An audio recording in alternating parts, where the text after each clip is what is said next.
ఒక్కసారి నాటుకుంటే 100 ఏళ్ళండి. 100 ఏళ్ళు నిరంతరం దిగుబడిచ్చే పంట ఒకటి నా దృష్టికొచ్చింది. యాక్చువల్‌గా ఎక్కడో కేరళ అక్కడే ఉంటాయనుకున్నాం గానీ, అనంతపురం అండి. అనంతపురం అనంగానే మనం ఎలా చూస్తామో మీకు తెలుసు గదండీ! అక్కడ వక్కండి.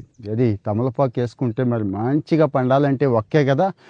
ఆ ఒక్కని సాగు చేస్తూ అంటే ఇప్పటికి 60-100 సంవత్సరాల నుంచి 60-100 సంవత్సరాల నుంచి సాగు చేస్తూ ఇంకా బ్రహ్మాండంగా కాస్తున్న తోటలు అక్కడ ఉన్నాయండి. ఏది ముదిగుబ్బ, మడకశిర, కళ్యాణదుర్గం, అమలాపురం ఇలాంటి మండలాల్లో కావాలంటే మీరు కూడా చెక్ చేసుకోవచ్చు. అంటే ఏదో ఒక రైతు ద్వారా నాకు తెలిసింది. అలాంటి రైతులతో అంటే ఒకళ్ళిద్దరు కాదు, కొన్ని వందల ఎకరాల్లో ఈ సాగు చేస్తున్నారు. మంచి రైతుని చూసి నేను త్వరలోనే లైవ్ ఇస్తాను. ఒకవేళ మీలో ఎవరైనా ఇంట్రెస్ట్ ఉంటే డైరెక్ట్గా అక్కడికి వెళ్ళిపోండి, ఇబ్బంది ఏమీ లేదు.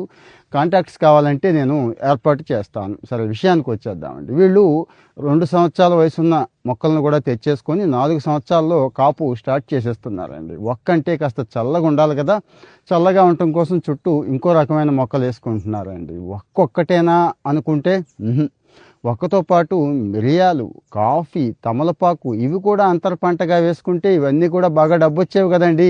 ఆ డబ్బులు కూడా బాగా తీస్తున్నారన్నట్టు. ఈరోజు బయట మార్కెట్‌లో చూసుకోండి 50, 60 వేలు ఉందండి క్వింటా. అంటే 7-8 క్వింటాళ్ళు తేలిగ్గా అయిపోతోంది అని చెప్పి, అలాగే ఈ ఒక్కను ప్రాసెస్ చేసే టైంలో గుజ్జొస్తదండి.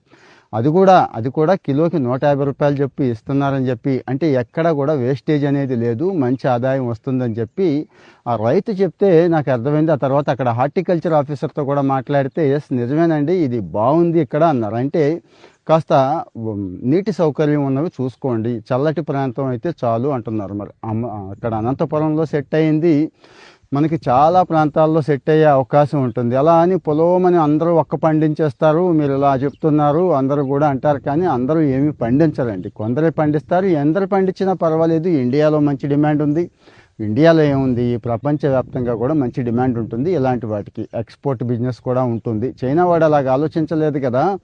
సో దయచేసి ఇక్కడ ఈ విషయంలో ఎవరైనా చొరవ తీసుకునే ఫార్మర్స్ ఎవరైనా ఉంటే, నేను కూడా ఒక్కేద్దాం అనుకుంటున్నాను. ఇక బిందాస్గా ఇంకేం లేదు. 50-100 సంవత్సరాలంటే చూడండి, 2-3 తరాలు కదా, హాయిగా బతికేస్తారు అనుకుంటే దీన్ని ఒకసారి ఆలోచించండి.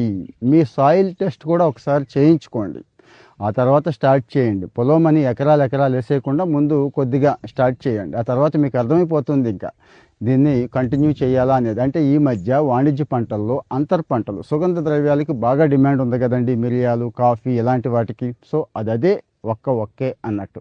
కామెంట్లో మీ ఒపీనియన్ చెప్పండి. ఇంకా డౌట్స్ ఉంటే చెప్పండి. త్వరలో లైవ్ ఇస్తాను, ఫాలో అవుతూ ఉండండి.